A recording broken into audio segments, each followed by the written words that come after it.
کہہ رہے ایک شوگر کا پیشنٹ تھا, اس کو ہم نے منع کیا کہ نہیں چینی کھانا, تو ایک کوئی صاحب آئے, انہوں نے اس کے سامنے شربت کا گلاس رکھا, بہت خطرناک پیشنٹ تھا وہ, بہت اصرار کیا, وہ نمازی بھائی تھے, بہت اصرار کیا بھائی یہ پی لو یہ پی لو, وہ کہہ رہے نہیں نہیں نہیں مجھے شوگر ہے. جب انہوں نے زیادہ اصرار کیا نا اور کہا اللہ نے چاہا کچھ نہیں ہوگا انشاءاللہ, اللہ نے چاہا تو کچھ نہیں ہوگا. دیکھو صحابہ کرام کا اللہ پہ توکل تھا, انہوں نے دریا میں گھوڑے دوڑا دیے, انہوں نے, یہ بہت اہم واقعہ ہے, اس کو بڑا سبق ملے گا اس سے انشاءاللہ آپ کو, خاص طور پہ دینداروں کے لیے سمجھنے کی چیز ہے.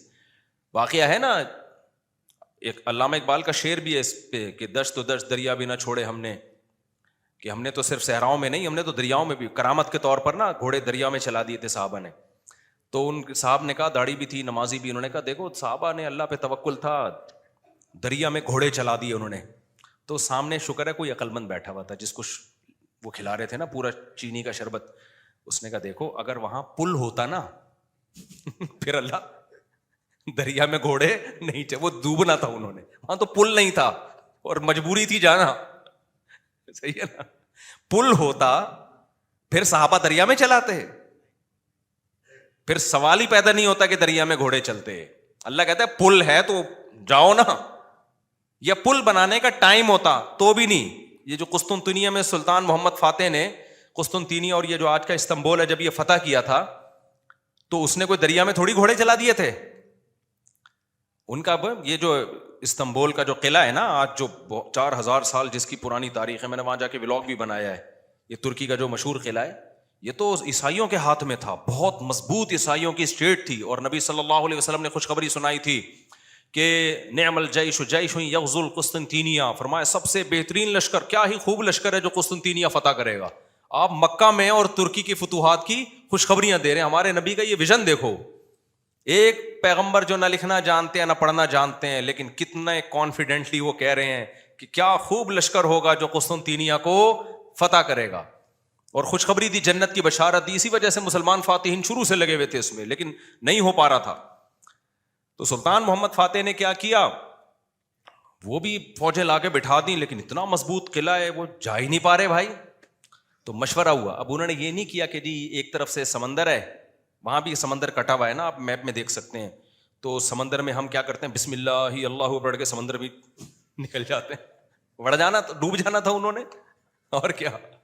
تو اللہ کہتا ہے پہلے اپنے سارے اسباب اور وسائل تو استعمال کرو, پھر میری مدد آئے گی. تو سلطان محمد فاتح نے مشورہ لیا, بھائی کیا کریں یار, یہ تو ناممکن ہے, پیچھے پورا یورپ تھا نا, وہاں سے بھی تو مدد آ رہی تھی ان کی, تو ناممکن تھا اسباب کی دنیا میں بھی. 600 سال ہو گئے, علاقہ ہی نہیں فتح ہو کے دے رہا, اب تو کچھ کرنا پڑے گا کہ نہیں کرنا پڑے گا, اب تو کچھ کرنا ہے بھائی. تو ماہرین بیٹھے, انہوں نے مشورہ دیا, استخارہ نہیں نکالا, خوب سمجھ لو کہ استخارہ نکال کے دیکھتے ہیں فتح ہوگا تو ٹھیک ہے, نہیں تو واپس چلو. دیکھو وہ اسباب بھی اختیار کرتے تھے اور اللہ سے دعائیں بھی. سلطان محمد فاتح کے لشکر میں ہمیشہ کوئی نہ کوئی اللہ والے بزرگ اس وقت کے ہوتے تھے, ان کو صرف دعاؤں کے لیے لے کے جاتا تھا. وہ دیکھتا تھا نا ایک بزرگ ہیں, وہ لڑ نہیں سکتے, بوڑھے ہیں, کوئی بات نہیں حضرت آپ ہماری صف میں ہوں گے, ذکر کریں گے اور اللہ سے دعائیں, کیونکہ اللہ تقوی اور ذکر پر مدد کرتا ہے. تو ایسے سیکولر نہیں تھے کہ ہم اپنی توپوں پہ اعتماد کر لیں خالی, نہ نہ نہ, ہمیں اللہ والے بزرگ بھی چاہیے. تو ایک نہ ایک بزرگ اس کی صف میں ہوا کرتے تھے جن کا کام ہے اللہ سے دعائیں مانگنا, خود بھی مانگتا تھا, لیکن بھائی وہ اپنے آپ کو سمجھتا تھا ہم اس لیول کے نیک نہیں ہیں, تو ایسے ایک بزرگ ہوں گے, ان کی برکت ہوگی, اللہ ہمیں فتح دے گا. اور دوسرا اسباب بھی دبا کے استعمال کیے انہوں نے.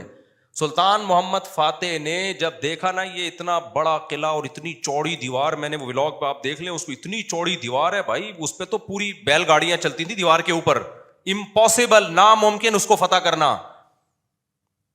تو سلطان محمد فاتح نے بزرگ بھی رکھے اپنے پاس, اللہ اللہ بھی ہو, ذکر بھی ہو, اور پھر اپنے انجینئرز کو آرڈر دیا, دنیا کی سب سے بڑی توپ بنائی اس وقت اس قلعے کو فتح کرنے کے لیے, جس کو دیکھ کے آدمی, وہ توپ میں دیکھ کر آیا ہوں اس کا ڈیزائن, یا شاید وہی توپ رکھی ہوئی, مجھے یاد نہیں ہے.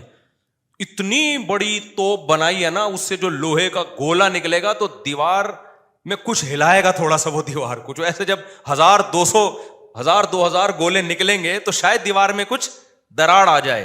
اتنی اسٹرگل کی اس نے, اور اتنے لوگ, ہم نے تو ترکی میں نا انہوں نے وہ بنایا ہوا ہے ایک آڈیٹوریم میں نا, وہاں پر ایک جیسے نہیں سیارہ گاہ ہمارے یہاں آپ کو ملتی ہے ادھر, پلانیٹوریم دیکھا ہوگا آپ نے, تو ایسے ہی انہوں نے وہ پوری تاریخ دکھاتے ہیں ویڈیو کی شکل میں, بڑا مزہ آتا ہے وہ دیکھنے میں, بڑا جوش پیدا ہوتا ہے یار, کیا خون خرابہ, اور ادھر سے گولے, پورا وہ منظر انہوں نے تاریخ کی کتابوں سے نکال کے اس کو فلمایا ہے. لیکن ایسے نہیں کہ پروجیکٹر پہ, بلکہ آپ جائیں گے نا تو آپ کو ایسا لگے گا آپ وہاں 3D میں آپ سمجھ لیں, آپ کو لگے گا آپ وہاں پہنچ چکے ہیں.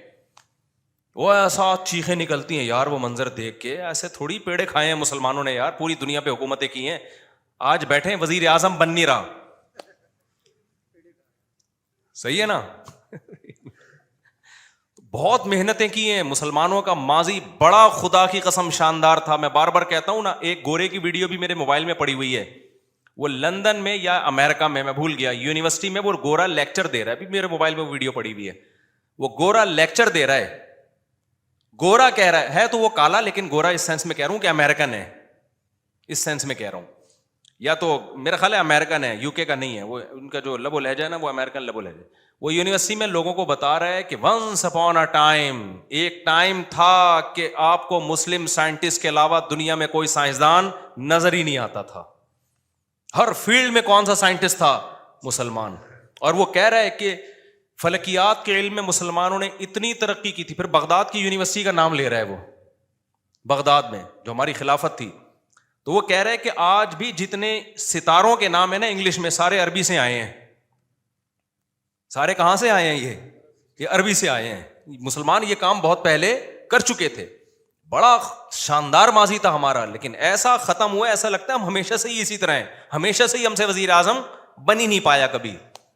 ایسا نہیں ہے, ماضی ہمارا اور زیادہ پرانا ماضی نہیں ہے, 150-200 سال سے زیادہ پیچھے کی بات نہیں ہے. یہ چند غلطیاں ہوئی ہیں جس کی سزا ہم بھگت رہے ہیں, اس میں مذہبی لوگوں سے بھی ہوئی ہیں, حکمرانوں سے بھی ہوئی ہیں, دونوں طبقوں سے ہوئی ہیں, کسی ایک طبقے کو آپ ذمہ دار نہیں ٹھہرا سکتے. تو اس میں ایک بہت بڑی غلطی یہ ہوئی ہے کہ مذہب کو سائنس سے کیا کر دیا, الگ کر دیا. یہ بہت بڑی مسٹیک ہوئی ہے. جبکہ ہمیں داؤد علیہ السلام, سلیمان علیہ السلام کے واقعات میں کیا ملتا ہے, اللہ نے سلیمان علیہ السلام کو جب دنیا کا حکمران بنایا ہے تو اللہ نے اسباب اور وسائل بھی دیے تھے ان کو. وہ اسباب کیا تھے, لوہا ان کے ہاتھ میں پگھلا دیا اللہ تعالیٰ نے. داؤد علیہ السلام کو حکم دیا زرہیں بناؤ, زرہیں.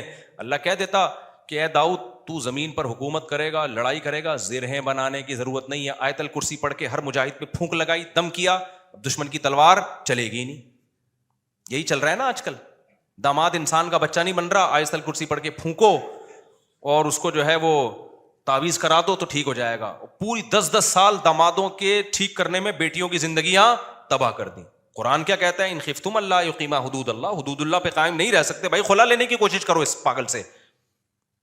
2-3 موقع دے دیے ٹھیک ہونے کے, ہو گیا ٹھیک ہے, نہیں تو اگر برائی اس قابل ہے کہ برداشت کے قابل ہے تو برداشت کرو, بلا وجہ گھر نہیں توڑنا چاہیے. بالکل برداشت کے قابل نہیں ہے, جان چھڑاؤ بھائی اس آدمی سے نہ. میں نہ جانتا ہوں نا ایسے لوگوں کو, 30-30 سال ہو گئے کہ نہیں جی اللہ کے ہاتھ میں دل ہیں, اللہ جب چاہے گا میرے داماد کا دل چینج کر دے گا. اس امید پہ 30 سال گزار دیے اور بیٹی پاگل ہو گئی.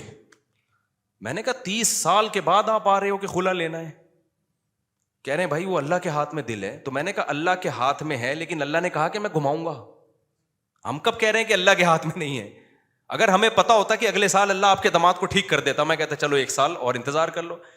اللہ کے ہاتھ میں ہے, لیکن گھمائے گا کہ نہیں گھمائے گا یہ اللہ نے نہیں بتایا. بلکہ اللہ نے جو بتایا ہے, انک لا تہدی من احببت, آپ اس کو ہدایت نہیں دے سکتے جس سے آپ محبت کرتے ہو. یہ تو حضرت ابو طالب کے بارے میں نازل ہوئی ہے کہ نبی کے چچا ایمان نہیں لائے تو نبی غمزدہ تھے. اللہ نے فرمایا کہ آپ کو آپ